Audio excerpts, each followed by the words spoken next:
It's your Wednesday night conversation. It's more than just the gossip. It's the issues that matter most to you. A closer look at current events, just the tip, special guests, and more. Welcome to Let's Have a Fefe, Arizona's longest-running drag live stream. Hosted by Felicia Fefe Minor and Freddy Prinze Charming. Streaming live on Facebook, Twitter, Twitch, and YouTube. Be sure to like, subscribe, and share.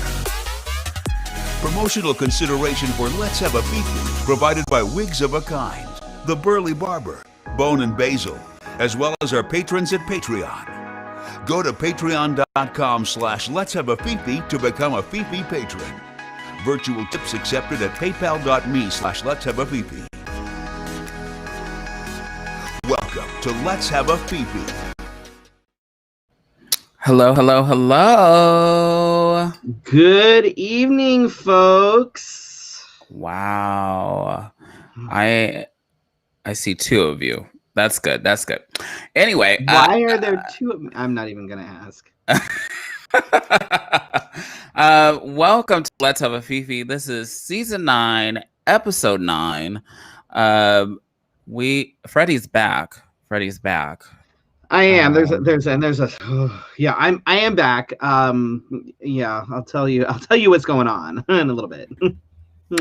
Yeah. And I am Felicia Fefe Minor, and we would like to thank the 14 patrons of our Patreon.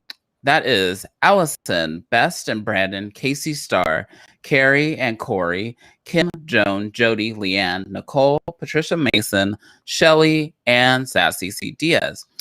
And if you want to be like Patricia Mason. And who doesn't? I mean, let's be real. I mean, like Patricia Mason. Duh.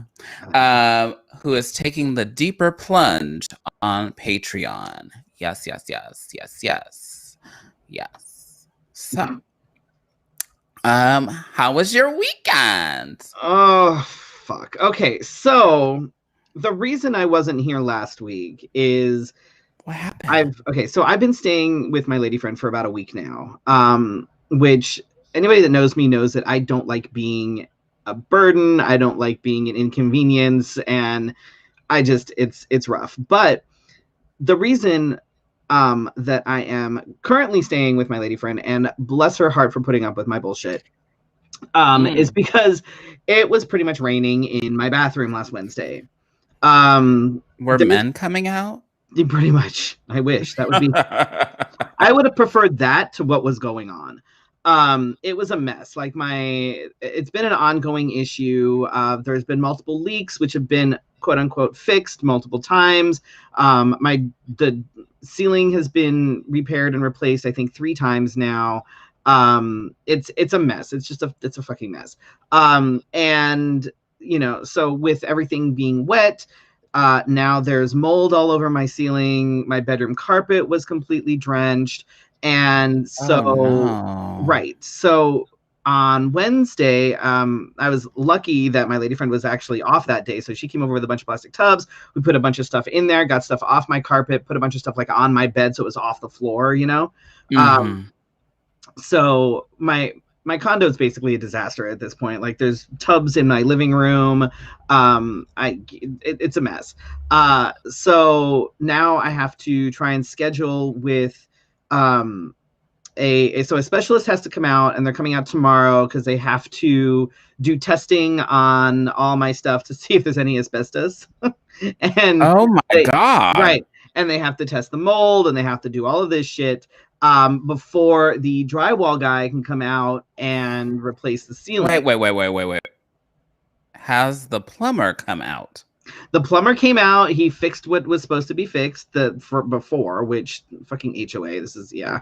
Okay. So the leak itself has been fixed. However, because things were so wet, it's a mess.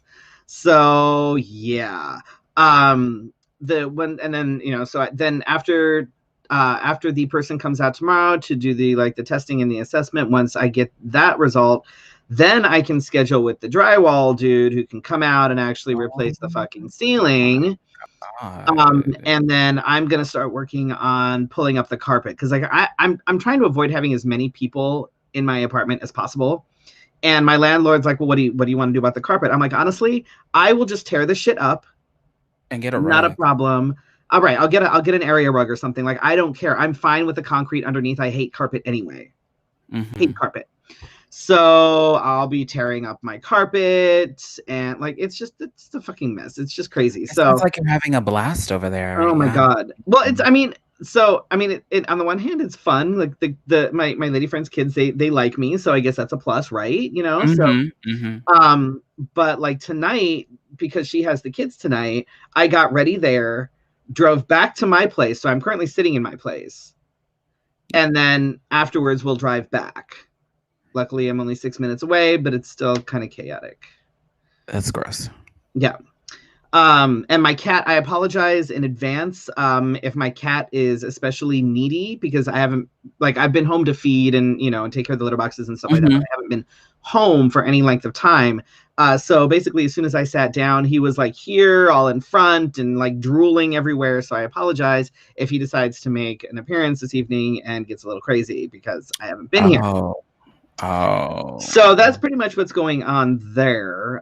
So on Saturday, Felicia and I drove down to Tucson to do the drag. We made a trek. Man, so Felicia moved to Gilbert. Why? I don't know why the fuck she decided to move to Gilbert. Because she's now like 45 minutes away from me. And like another, I don't know, 80 minutes away from any fucking freeway. Like it was fucking crazy. So we're driving and I'm like, where the hell is the GPS taking us? Literally took us like to the 87 to like the 387 down to like Riggs Road. We're driving through farmland. And I'm like, so you know what? This is one of these. It was somewhere never seen before. Seriously, and I was like, what is this? Crazy. Thank you, Shelly. But yeah, so we're driving around and like when we came back up, it was late. It was almost, 1 a.m. And I'm driving through this dark and there's these people that are like driving, putting their brakes on. I'm like, oh, I'm sorry, dude. You pull over, you're on your own. I've seen this movie and it's not ending well. Like, no, that's not how that works. Like, and I was like, we're out here in the desert. He's slowing down. I'm like, go past him. Past him. I have seen this movie. I will be the first one to die. That's all. Well, I mean, I guess on the plus side, while he's distracted with you, I could potentially get away. So, so I believe on Saturday we ended up raising about $1,500, give or take a little bit, I think. Yes, for the Humane Society of Southern Arizona. So that was really good. However, I will say this. Yes, creepy stuff in the desert. Yeah. Hey, Tony. So I will say this. Saturday helped me realize things that I'm really not comfortable with right now. Like really not comfortable with. The top of the list, sharing microphones with anybody, period, and anybody not wearing a mask. On period.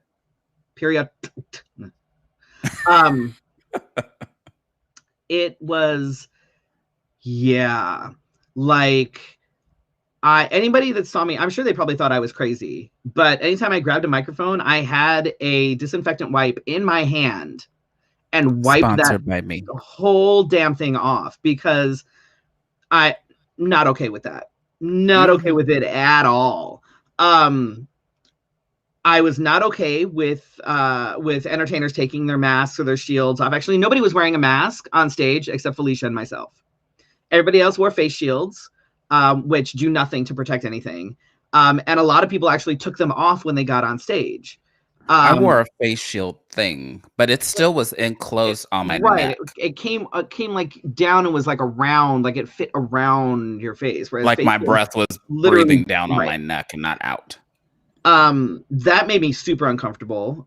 Because then there's these people that are breathing all over the place on the stage, and someone else has to get right up on that stage right after them, and I'm like, oi, not comfortable with that. Groups of people in relatively small area without masks on, not super comfortable with that either. And these are just things that, like, obviously, I don't know. I was really hoping that I would come away from the experience and I would be like, oh, well, that really wasn't that bad. Mm-hmm. That wasn't the case. So we both were kind of nervous wrecks by the end of it. Yeah. For the people that I didn't really, I hugged like one or two people, which I didn't hug anybody. I know. I stayed the fuck away from everyone. I made it very clear, do not touch me.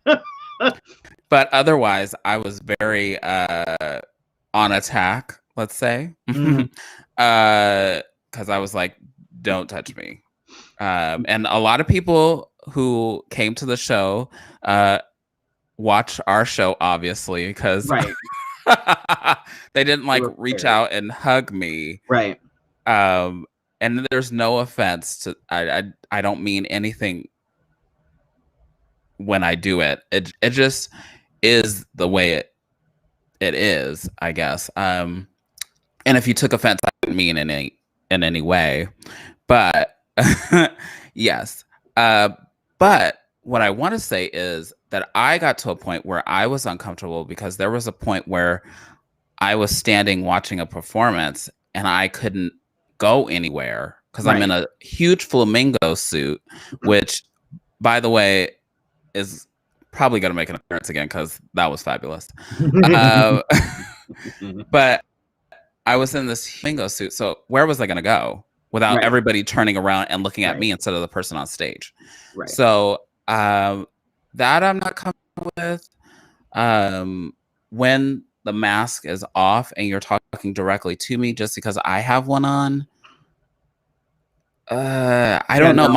My brain goes into your germs are going onto my mask, right? Or into my. The whole point of the mask, like the masks, don't just protect the other person; they also protect you from getting stuff onto you. But you have to you need to double. It's not.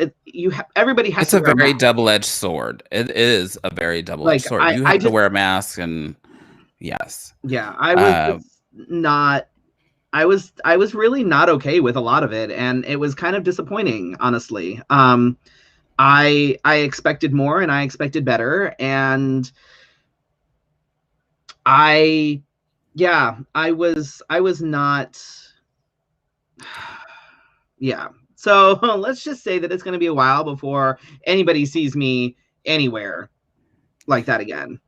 Because I might have been a little more immune to it because I have been out and about in public and I get tested quite often. I get tested regularly as well. I just gotten tested about a week and a half ago, but I work from home and like my bubble is very low risk. And when when we were asked to do this, when I talked to my partner about it, because when we merged our bubbles, it was because I was very low risk. And, I'm talking to my partner about it and we're like, okay, so, I was asked to do this, these are what we've said, as Felicia and I said that we need to have this, and this, these specific things need to, happen, or we're not going to do it. And we were told that, yes, this, and this, these things would happen, and they didn't.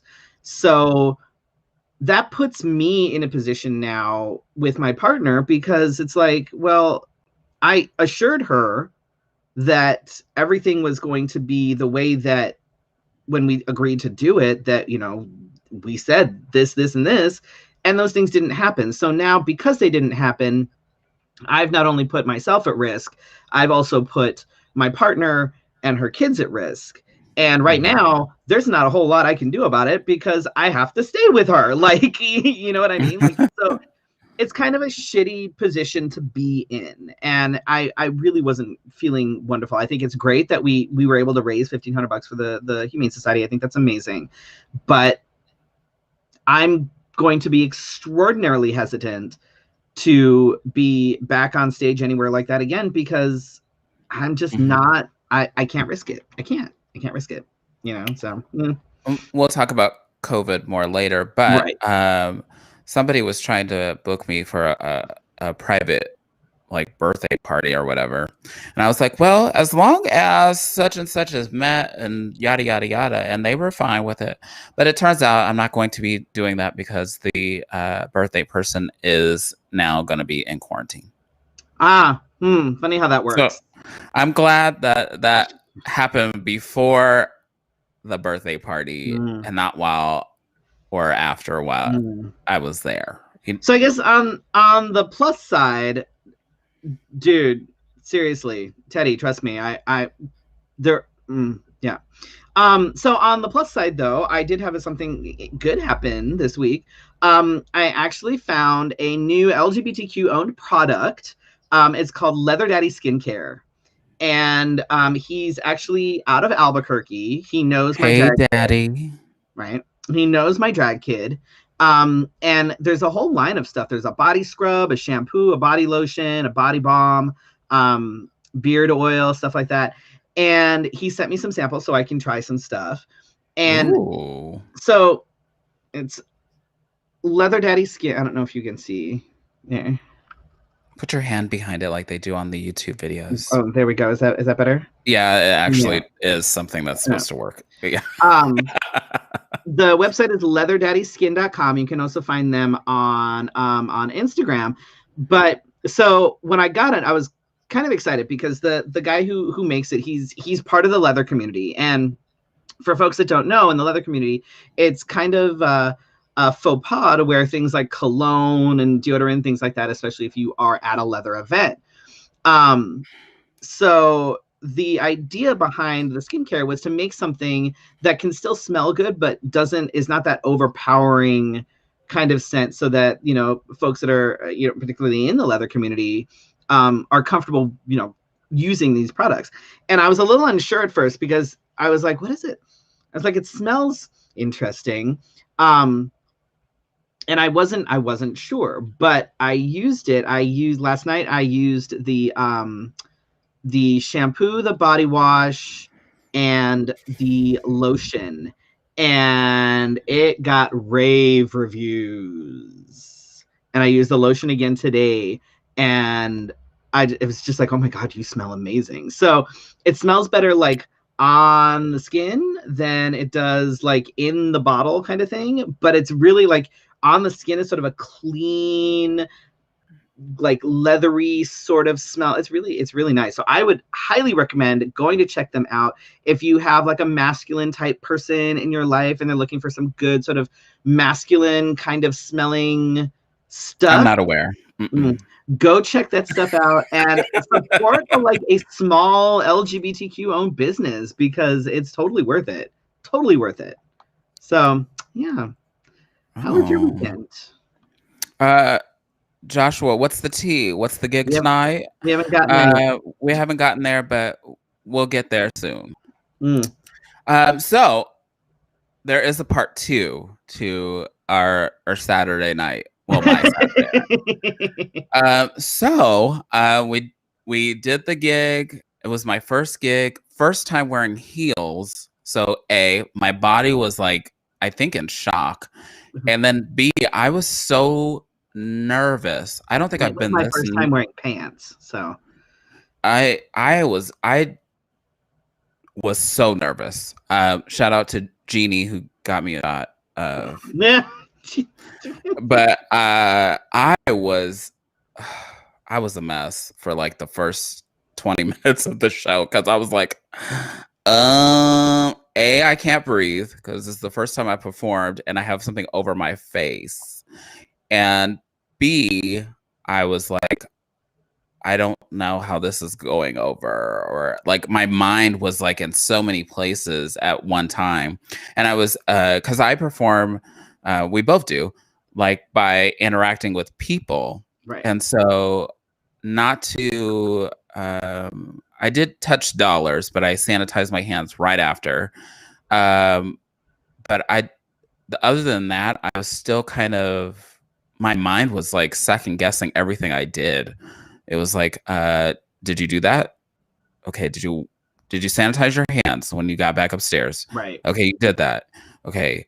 When you go back downstairs, don't touch the railing. Like, it was weird. What I will say is, maybe I will perform when everything gets better, but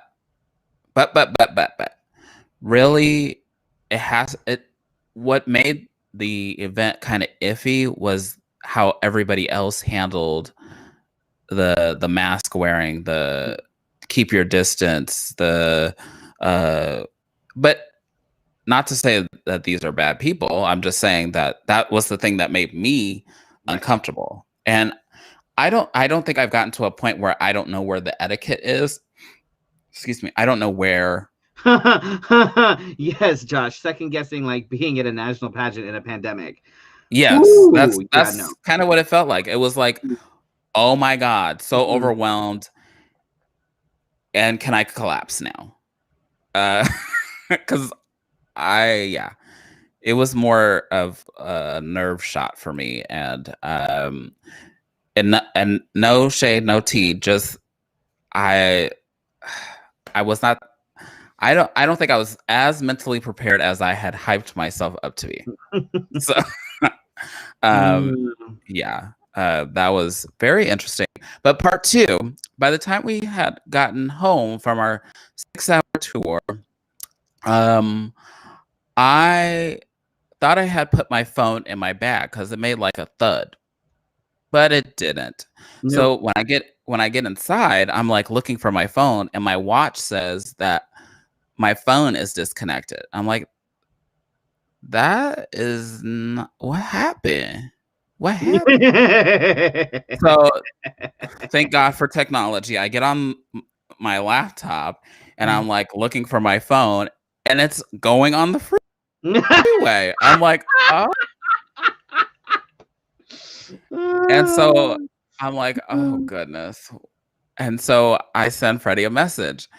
And of course, he doesn't get it until like he's home. So I'm like, oh, well, I guess I'll go get it tomorrow. But I had to go get my phone on Sunday. So Freddie saw me twice. Yeah. Mm-hmm. Yeah, mind you, and it's like 45 minutes from her place to my place. Yeah. So. And then we drove back all the way to this side of town to go to Costco, which my nerves were already shot from Saturday night. So people are very strange and unusual, and they do this. Oh no.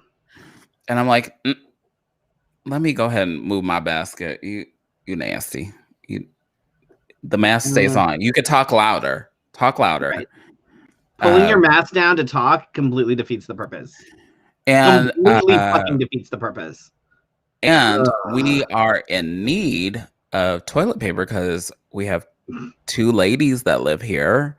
And so we're out of toilet. Well, we have one that we got at Walgreens, but we're out of toilet paper because that will probably last, a week? I don't know. And I couldn't believe it. I totally, just because people heard the numbers were surging and going up, the toilet paper is the first thing to go. I don't understand. Somebody tell me what is the deal with the toilet paper?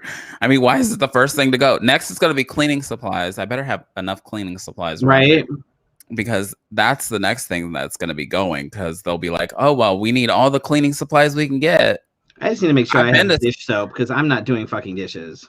I've been to some of y'all's houses. I know. I know you ain't cleaning it.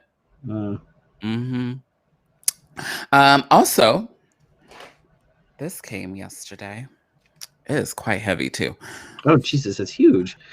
Yeah, I thought so. When you look online, it looks fairly thin. Looks but when you get, I was like, what is this? Usually it's the other way around. Things look really big and then you get them and then it's like, oh. I mean, he did not disappoint. But this will be my next venture. I'm reading a book now. See, my thing is, do I stop reading what I'm reading and then read this and then go back to it? Just do what I do and read multiple books at the same time. I don't know if I can do that because I always forget one of the books, and then I like months later I'm like, oh, I was reading that too.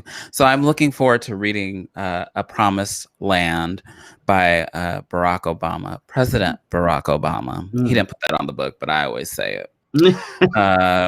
Because somebody's throwing a tantrum in the White House. Teddy I Michael can't says you handle got the it. large princess. It's the abridged Actually- version. It's the abridged version. It's actually got illustrations and very small words. Look how small the print is. Oh, wait.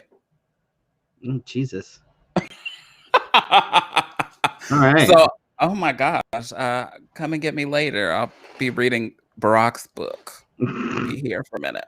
Also, what I want to let peeps know is that we're going to start selling the shirts again. The Let's Have a Fefe shirts, as well as, oh, I should get a shirt too. Without my hair on it. It won't have my hair on it, I promise. As well as a mask. The masks are super comfortable. Like, my mask is my favorite mask, honestly. It's super stretchy. It's over. It's really comfortable. Really comfortable. Mm-hmm. So yeah, so let us know if you guys want a mask or a t-shirt. Hit us up. We will wait until we have like a good number of orders before we place that order with Kat. So yes. Mm-hmm. All right. So for my tip tonight, for those of you that aren't aware, this week is Transgender Awareness Week. Friday is Transgender Day of Remembrance. So my tip tonight, I'm actually combining it with our Real American History, which is sponsored by the Trump administration. What are we going to do when he's out of office? I don't know. I'm going to figure it out. I don't know. Let him sponsor it. So what I'm going to talk about tonight a little bit is some history of trans and gender expansive folks in early U.S. history. So we're talking prior to 1900s or very early 1900s and earlier. Because, you know, the everybody olden wants days. Oh, Jesus. So, you know, everybody wants to kind of act like, you know, trans people are like this new fad, like it's trendy, blah, blah, blah. It's like, no. See, we've been around for a really long time. In the States, there's been documentation since around the 1600s that trans people have existed. One of the very first as far as you know, as trans folks, Thomas or Thomasine, they went by either or. Hall was a servant in 1620 who alternated between men and women's clothing. There's a possibility that they were intersex because at one point they were actually ordered by a Virginia court to wear both men's breeches and a women's apron and cap at the same time. What? So that just based on that, there's a good chance that they were probably intersex, and that's, you know. In 1776, the Public Universal Friend, and yes, that was their name, the Public Universal Friend. Say what now? The Public Universal Friend, that was their name. They were an American preacher. They claimed they were born to Quaker parents, which was kind of interesting. But they claimed they were neither male nor female, and for 40 years asked never to be referred to by their birth name or by gendered pronouns. So there's a potential non-binary individual right there that, or agender, that didn't. It was like, no, I'm neither gender, so you don't use gendered anything with me. Wow. Joseph Lobdell was born in 1829 as Lucy Ann Lobdell.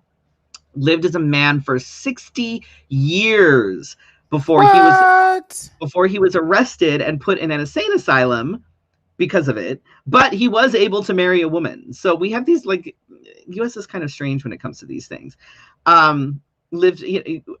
He's thrown in a loony bin, but he was able to marry a woman. Go figure. You're crazy, but you can marry a woman, right? Okay. Mary Jones was born in 1803 as Peter Sewally. She was a free African American. And she was arrested in New York City in 1836 for dressing as a woman, prostitution, and pickpocketing. According to a contemporary report in the New York World, Jones appeared in court attired a la mode de New York, elegantly and in perfect style. Her or his dingy ears were decked with a pair of snow white earrings. His head, now mind you, the pronouns are flipping back and forth here, but this is a direct quote from the publication. His head was ornamented with a wig of beautiful curly locks, and on it was a gilded comb, which was half hid amongst a luxuriant crop of wool. Well, the fact that they gave so much credit to the do and what they were wearing. When asked about the dress, Jones replied, "I have been in the practice of waiting upon girls of ill fame, and they induced me to dress in women's clothes, saying I looked much better in them, and have always attended parties among the people of my own color dressed this way. And in New Orleans, I am always dressed in this way." Oh, go on, sis. Right? Oh, yeah. Like, she's sort of a fashion icon in her own right there. It's kind of interesting. Oh, wow. Now, during the Civil War, there were at least 250 assigned female at birth individuals who fought as male soldiers. Like a Mulan type situation? Some of them were just women who just wanted to fight, but they weren't allowed to because they were women. And some were trans. And one of the most famous trans individuals that did fight during the Civil War was Albert Cashier. His name, you find his name pop up in history books. Not so much history books, but history information, because you're not really going to find him in actual history books because, trans people didn't I was going to say, I didn't see that in my history. No, because trans people didn't exist. We didn't exist until like 5 years ago. Welcome. Yeah. So after the war, Frances Thompson, who was formerly an enslaved Black trans woman, was one of 5 Black women who testified before Congress's investigation of the Memphis riots of 1866, during which a mob of white terrorists attacked and raped Thompson. 10 years later, Thompson was arrested for being a man dressed in women's clothing. Interesting. Well, yeah, because it was illegal. Just like even in recent history, like in Stonewall and things like that, in that era, you had to have on, like women had to have on, I think it was like 3 pieces of female clothing if they were out and about. If they were in public, men had to do the same thing. You had to have on at least 3 pieces of male clothing if you were out and about in public. So if you said, "Let me go to the store real quick, I don't want to put on all these clothes," you can get in trouble. Yeah, absolutely. It was illegal. You could not, quote unquote, cross dress. God, I'm barely dressed when I go to the store. Goodness gracious. Let's see. Jenny June was born in 1874 as Earl Lind. She was a member of the Cercle Hermaphroditos, and wrote the autobiography in 1918 and the Female Impersonators in 1922. Memoirs. They were memoirs that provided a rare first-person testimony about the early 20th century life of a transgender person. The words transsexual and transgender hadn't been coined yet, and June described herself as a quote-unquote fairy or androgyne, an individual, she said, with male genitals, but whose physical constitution and sexual life approach the female type. Okay, go ahead. I thought that was an interesting way to that's interesting, right? Because if you don't have a word, you come up with something that works for you, right? So she called herself a fairy and an androgyne, and with she acknowledged her male genitals, but her physical constitution and sexual life approach the female type. So it's interesting. Hashtag gender queen. Murray Hall, not to be confused with Murray Hill, who is a drag king. Murray Hall, who was born in 1841 and died 1901, was actually a politician in New York City for almost 25 years. After Hall's death, very much so. After Hall's death, it was discovered that he had been assigned female at birth. Hall had been married twice and had an adopted daughter. Although his most recent wife had predeceased him, his daughter was described as terribly shocked. And she said she'd always believed her foster father was a man and never heard her foster mother say anything that would lead her to suspect otherwise. Okay, whoa. Oh my God. What? But how? Okay, so all the trouble of today, Mhm. people cannot go around as easy, or how did that happen with like paperwork and things? Like how? Okay, so I would actually say I would venture to say that it was actually easier back then because you didn't have the internet, you didn't have cell phones, you didn't have like people being able to dig through and find shit as easy as you can today. So if I Interesting. want to reinvent myself back in the late 1800s, if I throw on some men's clothing and tell everybody I'm a man, how are you going to know any different? Mm. Depending on the era, oftentimes facial hair was not not in style for men. So if you couldn't grow facial hair, you didn't have to worry about it because it wasn't the style anyway. Oh. You know.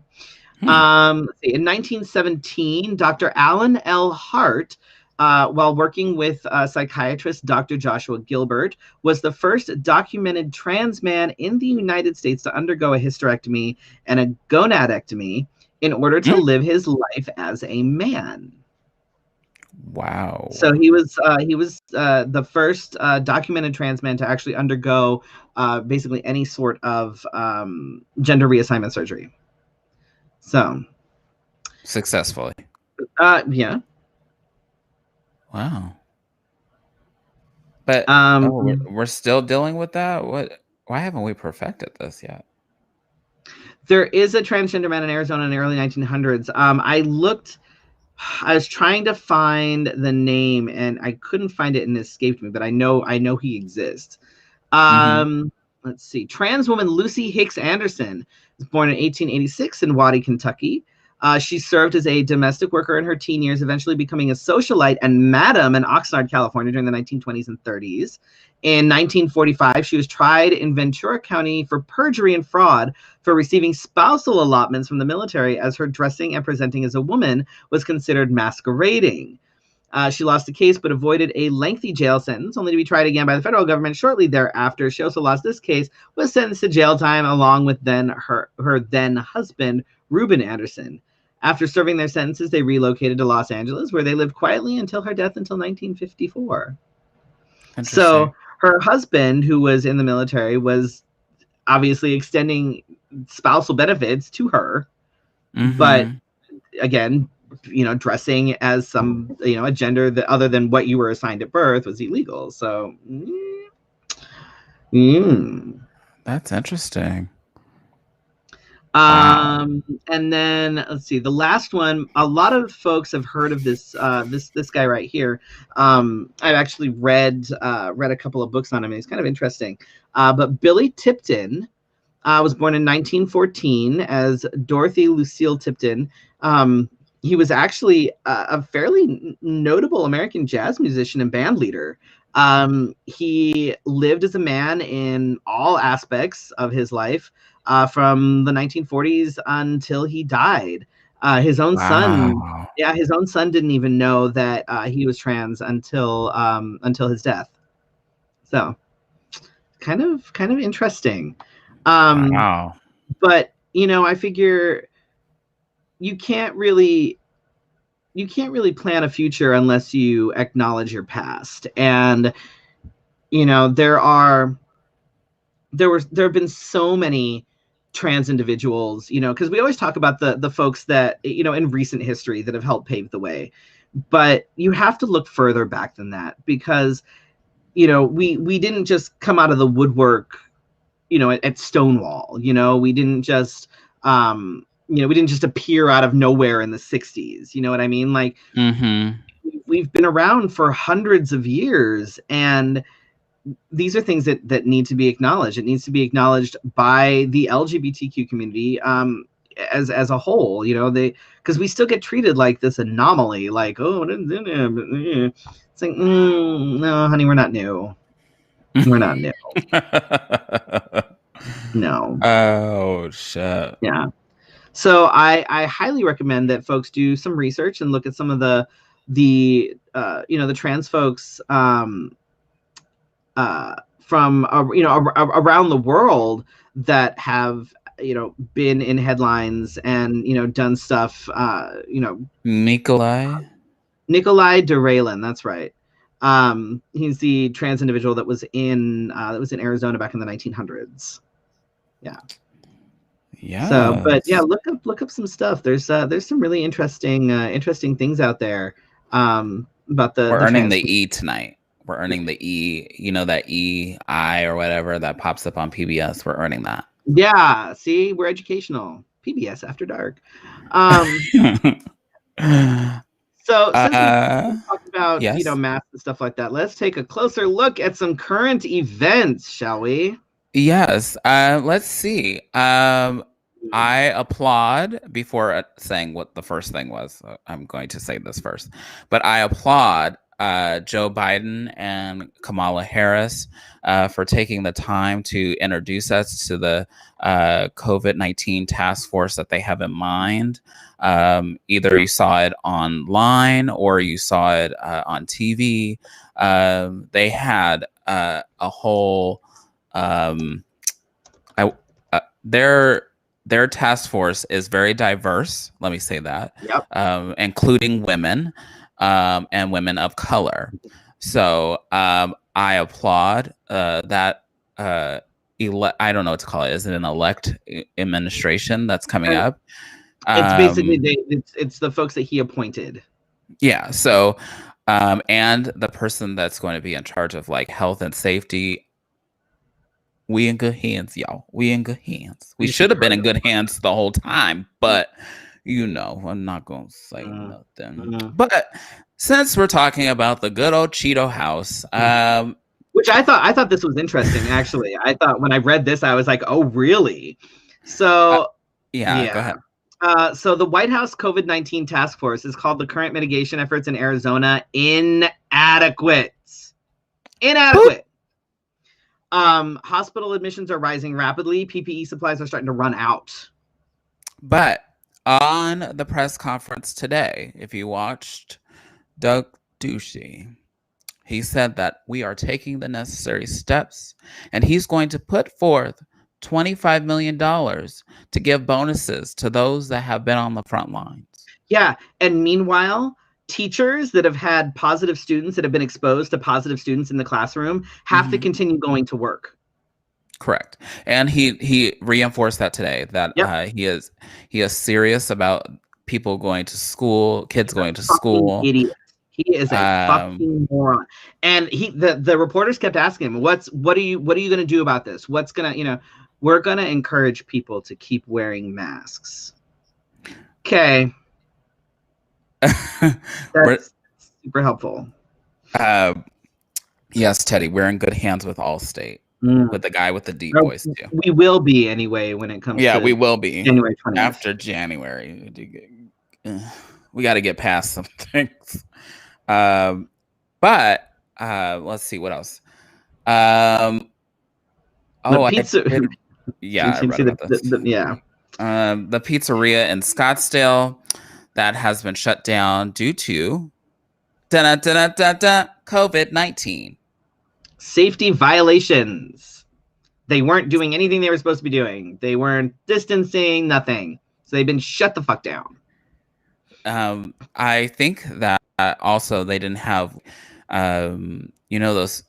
If you go to restaurants now, they have like a thing that says this space is reserved for your safety or something like that. I don't think they had any of that. Didn't. There was no social distancing. There was no distancing at all. They didn't care. They were letting people seat themselves. Like they were just whatever the fuck. Like, so, Oh, yep. London didn't like that either. See.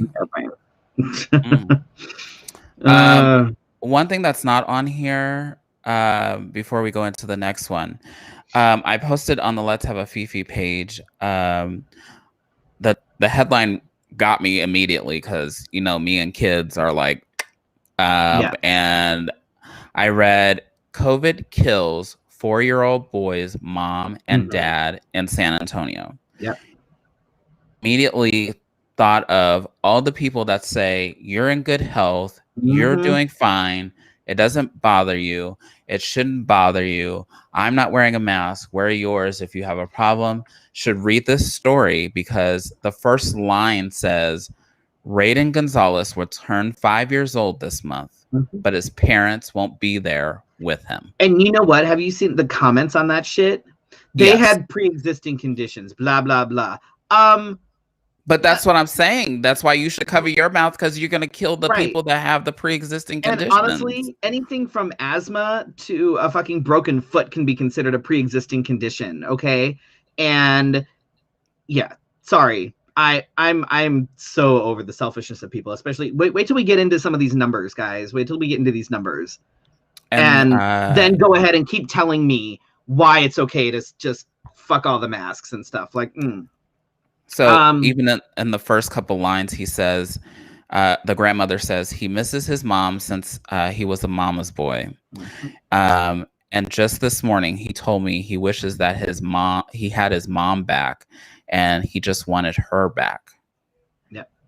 And everybody's like, what do I tell him? So next time you hear somebody say, it's just a mask, or it's only a health issue if you have a problem with it, because I've read comments like that before. God. It's not just my problem. It's all of our problem, and we all need to get through it together. So I encourage you to wear a mask. I encourage you to do your best to stay away from people. Do it all. What's next? So Pfizer says that their testing shows that its vaccine is about 95% effective. So they're looking to start rolling that out. However, it probably, any vaccine more than likely will not be available to the public probably late spring, summer-ish next year. They're going to roll it out first to healthcare workers. Yes. And then people with higher risk factors. So folks nursing with homes. Right. So elderly, people that already have other health issues and things like that could put them at higher risk. So the average person probably won't be able to get any sort of vaccine until later next year. So that being said, get your fucking flu shot because it'll help. One thing too that you do need to be made aware of, that I was not aware of until this afternoon, and I had to go find out what the hell she was talking about, because Dr. Christ, which is a deceiving last name. Anyway,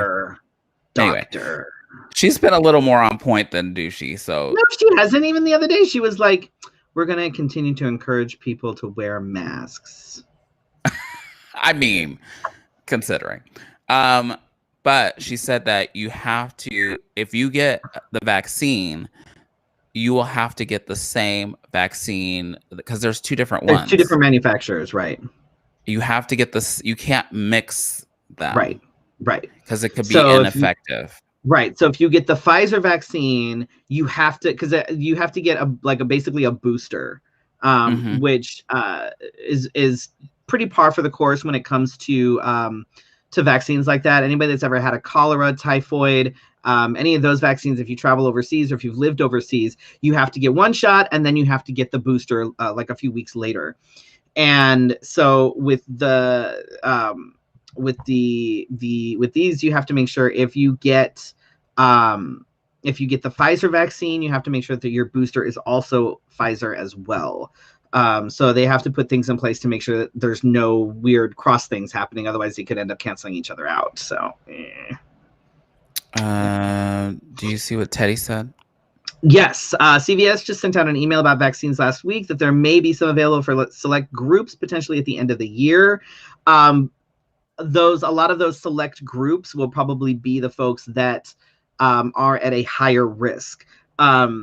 So I want to say cancer survivors are on that list too. Right. But again, me personally, until somebody like Dr. Fauci says, "Oh no, this is good to go," I'm very hesitant with anything that comes out of this administration. Very, very hesitant. So, and there was a discussion about if an employer can make you or make it mandatory that you do it. And I was listening to the radio and they looked it up, and there's nothing that holds, because we're a right to work state. and your employer can walk up to you and say, you're going to take this vaccine, and if you don't, then you can leave. Right. They can do that. So I did see a lot of people saying, yeah, it's 95% effective, but if I don't want to take it, I'm not taking it. Good for you. You may be unemployed. You're also a selfish prick. We'll just throw that out there. So I just want you all to know that you cannot mix the two. If you do, it could be ineffective, and not that it'll prevent you from getting COVID, but it's just like the flu. You can't prevent you from getting the flu, but it'll make your body more immune and more strong to defending itself. Oh, anti-vaxxers are gonna be bleh. Bleh. They already are. Right. If you go to, like, I'm in some of the parent groups. Yeah. Some of them are already like up here with it. They're like, I'm not doing that for my kid. I barely get blah, blah. They're already doing it.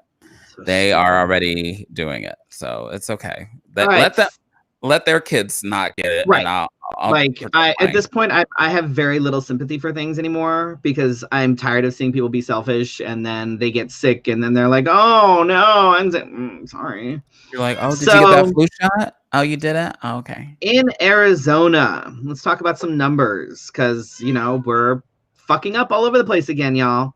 I love numbers. Again, to put things... Hi, London. My cat is being obnoxious. I'm sorry.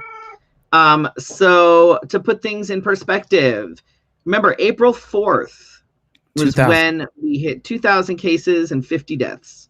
It's not that long ago. That's less than a year. April, May, June, July, August, September, October, November. 7 months. 7 months ago, 2,000 cases and 50 deaths. By June 21st, we had passed 50,000 cases. Last week, as a reminder, we had 250,633 cases, 6,059 deaths. Yikes. As of today, we have 283,102 cases. That's 33,000 cases more than last week. 6,365 deaths. That's about 300 and some change more deaths than last week. And our positivity rate is currently 12%. One thing that I want everybody to notice, I can hear him purring a little. I know. But he's also today they did not go over numbers, and I feel like that's a defense mechanism. And in Douchey's thing, they did go over numbers. Oh, well, not quite as. I'm trying to say this gently. Not as in depth. We're like up, like. Well, every single county in Arizona currently has at least a 10% positivity rate. Correct. That's bad, y'all. That's bad.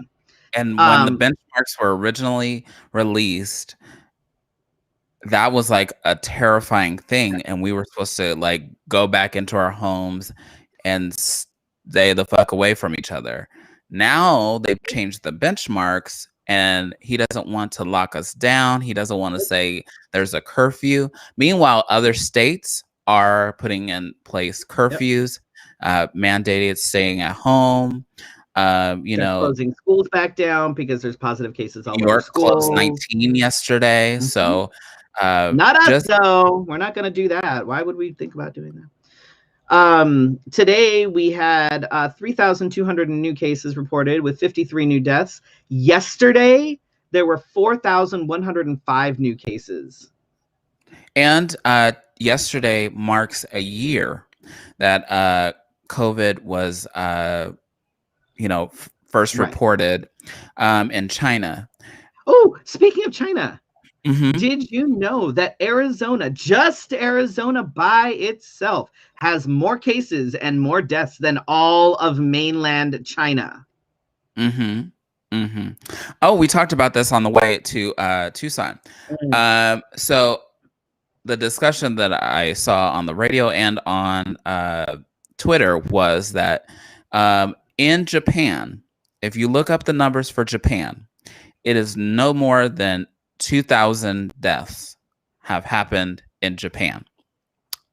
Meanwhile, we as a people are afraid to wear a mask and keep spreading it. Mhm. But we talked about this on the way to Tucson, how Asian culture is more acclimated to putting on masks. When you have a cold, when you have like a sinus infection, you cover your face so that you don't give it to other people. Because it's And common fucking courtesy. Yeah, and I was saying that maybe after this is all over, if I don't feel well, I will wear a mask because, we'll go back to being normal, and, you taking off a sick day for a sniffly nose will be like it was before. So I will wear a mask, and people will be alerted to know that I don't feel well and I'm protecting you. Yep. So, and it's just like I learned from an Asian woman to protect myself from the sun by carrying an umbrella. Yep. So, nationally, we are up to 11.4 million cases and 248,000 deaths. look at us winning. Go us. Josh says our schools never opened, and we're back in phase 2. We are back in phase 2. Illinois is holding steady at 12.5. Yep. Yeah. Please, somebody send an email to the people that keep getting on the radio and saying hiding in your house will not protect you. Stupid. Tony over on YouTube says that Eastern culture is more of an us mentality than an I mentality, and that's very true. I know this because I lived there. It's very it's a very different mentality. Very different mentality. Like less entitled. When it comes to like Eastern versus Western mentality and things, like what they feel is very much patriotism. They love their country. They want to make sure that their country is good and it stays good. Here it's nationalism, and there's a difference. It's we're the best and we're going to trample on anyone that, tries to say that we're otherwise.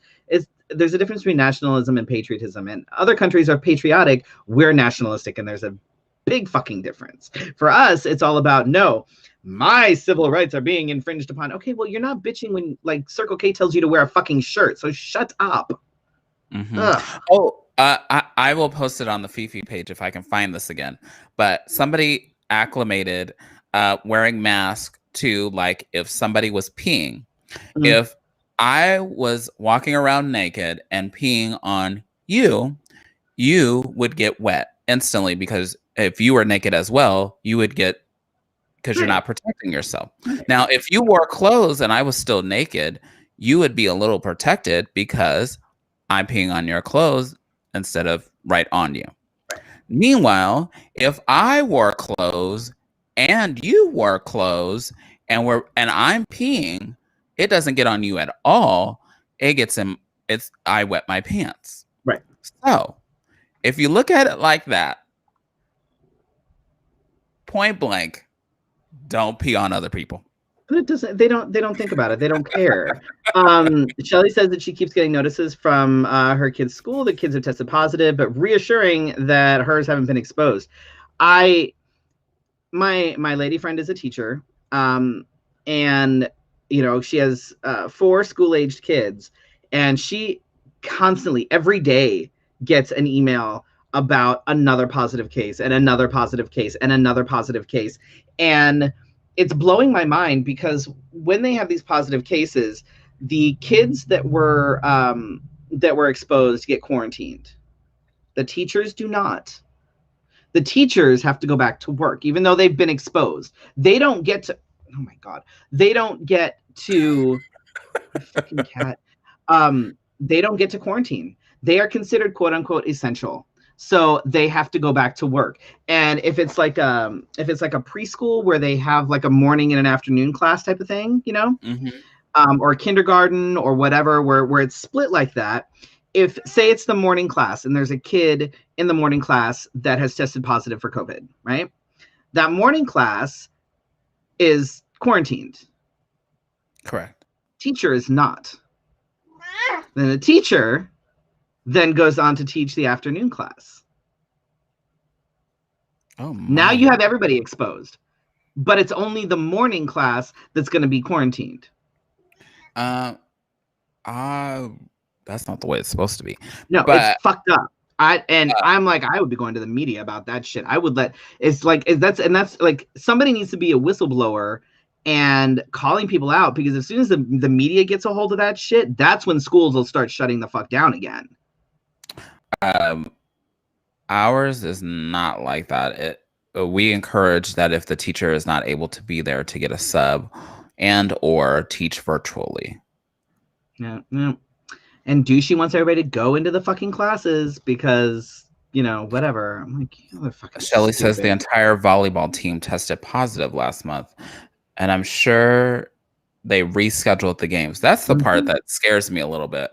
They rescheduled the games. Right. And I'm like, but wait. Right. Are we gonna... I know there are at least a couple of districts that are basically canceling sports for the rest of the year. Sports never should have started happening, period. Well, I was wondering that too, because I wasn't back at work yet, but we had people playing football. We had, you know, just weird stuff. And I was like, Right. I mean, I don't work at a school that has sports, luckily, but that I was like, oh, wait. Yeah. It's still getting to teens. So why are we putting the teens with each other? Right. Well, because Shelly says it's fucked up and teachers have no rights, and that's absolutely true. Fucking Douchey now is, you know, 25 million to put to the, you know, essential workers that are on the front lines in healthcare, but you are literally forcing teachers. They don't even have a fucking choice. It's either do this or lose your job. Like, they're not healthcare workers, and they shouldn't have to be healthcare workers. They shouldn't have to be put at risk. But he is forcing these teachers to be in environments where they are putting themselves at risk. They have students that are testing positive. The teachers still have to go to fucking work. But are they getting paid bonuses for it? No. Do they get hazard pay for it? No. Can they even take time off? No. It's bullshit. It's absolute fucking bullshit. It pisses me off. It pisses me off so bad. You have no idea. As you drank your juice. You drank your juice. But I look forward to something being more proactive in the future, instead of let's catch what's happening, because I was all for the lockdown and the curfews, and one thing I can say that the governor is kind of on is that there is an extreme side. I have been hi London. I have been in a Target or Walmart, whatever it was, where a lady came up and told us you don't have to wear masks. And it was pretty interesting because it was, I don't know. But then there are those of us that want it all the way down. I mean, I don't know what the answer is, but I do know that the simple answer is that you can wear a mask. And if you know someone that doesn't, you should encourage them to read the article that I just shared with you. Well, obviously, what is happening now isn't working. So for, you know what I mean? Like, yes, there's two like major extremes, but the thing is that this lenient, well, just go ahead and make sure that you wear a mask. And, well, bars, if they want to be open, have to convert to restaurants and serve food. Okay, obviously, this shit is not working. There are too many loopholes. There are too many leeways. And I know that there are bars in town that aren't doing things the way they're supposed to be doing it. There are bars in town that aren't enforcing masks. There are bars in town all through the fucking lockdown were doing shit that they should not have been doing. But there's no consequences. It's like, wear your mask. It's like, okay, well, now our numbers are going up and there's still nothing. You're still not going to lock shit down. You're not going to get, because last time our lockdown wasn't even really a lockdown. It was a bunch of horse shit. Really. Like, we didn't lock shit down like other states locked shit down. So, like, my cat. But I do want to shout out one bar in particular that I saw today. Cruising 7th met with their staff yesterday and discussed the numbers, and they decided to close either is it the whole place or just the showroom? I'm not sure. I have to. I'm not sure. Oh, I know. I'd have to. I have to. Oh my god, my cat! Jesus Christ. I have to look. I'm not sure. It's at least the showroom. Honestly, out of all the, out of all the bars in Phoenix, I will say that from what I've seen, C7 is one of the few that are doing legitimately like all the things right. They stayed basically completely shut down all through that. For those of you that are going to be listening to this on the podcast, like, you have no idea what's happening right now. My cat is literally walking in front of me, moving my microphone. Like, it's crazy. But like C7 legitimately was one of the only bars that I've seen through this whole time that they stayed completely shut down. And when they decided to open, it wasn't just, okay, well, we're going to open now. It was, no, we're only opening, this side. We're only letting this many people in. Like, they are enforcing, masks. They're enforcing all of it. I've seen videos and pictures of other bars with people not having masks on inside. And no one's doing a goddamn thing about it. So, yeah, I'm good. Like, no, I'm good. I don't need to be in a bar. I don't need to be performing in a bar. I'm good. I'm fine. Teddy says his brother is a collegiate athlete, football player. His entire Division 1A has pushed their season to the fall, but that may not happen either. I empathize, but at the same time, I'd rather have the athletes be healthy. I'm surprised we're having football. I'm surprised we're having basketball games. Well, there was a coach that recently died of COVID-19 complications. Here in the Valley. Yeah. And still people are like, oh, well, I guess whatever, it's fine. So sorry. Cool. And he was in charge of the swim team. Yeah. So, and they're not even near each other most of the time. They're in the water. So, come on, kids. Yeah. So anyway, please, guys, please continue to maintain distancing. Please fucking wear your mask. And for performers, face shields don't do shit. They don't. Ask a healthcare worker. That's why you see a healthcare worker wearing a face shield and a mask, because wearing just a face shield doesn't do shit. You're still putting yourself and others at risk. Be smart and stop doing dumb shit. I'm just saying. Stop doing dumb shit. To the spring. Sorry, it says the fall. Sorry. You said the fall. So I read the fall. Sorry. I was gonna say, wow, they're skipping spring and right. They're just moving all on. They said, "Fuck it, see you next year." I do have one thing coming up on Saturday, and I almost forgot about it. I will be reading with the Flagstaff Library, Public Library, on Saturday. For Drag Story Hour at 10:30 this time. 30 minutes make a strong difference. That can be a difference between like eyebrows or a hat. Like I get you. I mean, do I take the extra time to put on, a little bit extra, or do I just say, okay, this is what you got? Sorry. I don't have shit going on right now. I mean, I'm dealing with a whole bunch of shit at home, but as far as drag goes, I don't have anything going on, and I'm okay with that right now. I have work is busy. I'm dealing with this whole bathroom issue, so that sounds fun for you. You had a pool in your house for a hot minute. I did. You were that guy that was screaming, "Open the pool!" You should have been like, "There's a pool in here now." Right. Oh my God, he'll be the first one to be banging on stuff when they lock things down. Also, can I put a plug in? I'm doing holiday mini sessions with my photography business. If you are interested, you have to come to my house, but you have to wear a mask until your session is up. And you don't be touching me or anything else. But I know that sounds so inviting. But let me know.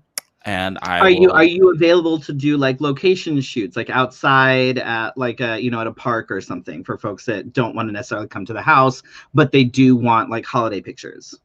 Yes, but not as part of this mini session, because it's 15 minutes and they're back to back. I'm driving down to Gilbert for 15 fucking minutes. Fuck that noise. I mean, you could stay. Not everybody else could stay. Fuck that. I mean, that sounds really rude now that I said it out loud, but but you know what I mean. Yes. You know. Yeah. Let's see. Upcoming guest.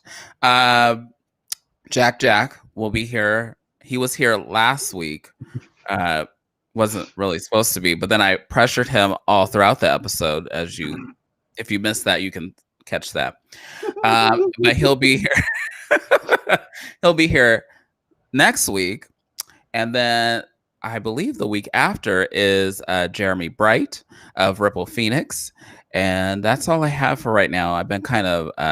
Did you email the person I told you to email? You told me to email a bunch of people, but there's a madam that is in the works. Because you need to email Daniel soon, because I will. My episode is like 2 weeks away. Oh, well, it'll air by the time he gets on then. Well, it's because you were supposed to email him weeks ago. Anyway, Wow. I mean, I could have interviewed him last week, but you wouldn't have been here. No, that's true. And that wouldn't have worked so well. Anyway. But let me know if you want t-shirts, masks, or photo sessions. I'm available. Jesus. And London's obviously available to work on any podcast as a guest. Free cat. Don't say that. We will do that, Teddy, virtually. Yes. I thought about it already. Yeah, we need to. That does need to be a thing. I have a new onesie that I need to wear for it. So. Oh God. Anyway, yes, we'll bring back the onesie party, but it will be virtual. Yes. We have to practice what we preach. Mm-hmm. Yep. All right, you guys, thank you so much for watching. Remember, wear your mask, stay distanced, make good choices, and thank you so much for watching. We will find you next week. Same bat time, same bat channel. Same cat trying to steal the mic.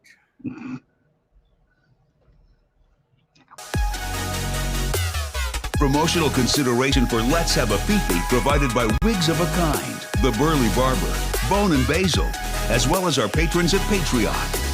Go to patreon.com/Let's Have a Fefe to become a Fefe patron.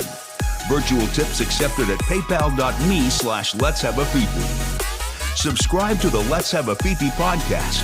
You can listen on your favorite podcatcher.